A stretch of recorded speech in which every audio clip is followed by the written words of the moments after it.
Mimi Mwandambo nauliza, hivi John Heche ni Mkuria kweli? Yaani John Heche ni Mkuria kweli?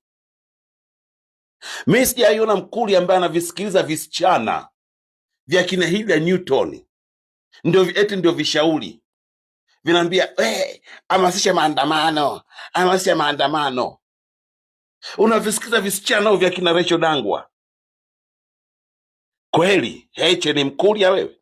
Mimi sijaona Mkuria ambaye akili yake inatawaliwa na visichana vya kina Maria Sarungi. Yaani ubongo wako unaendeshwa na shoga kama Nuruvazi. Yani ndio akili zako eti ndio zinawasikiliza hao. John Heche nyoko wewe, John Heche nyoko wewe. Kwani usitumii kichwa chako? Kwani utumii akili yako? Nachoka mimi, nachoka bako Clemence Mwandambo.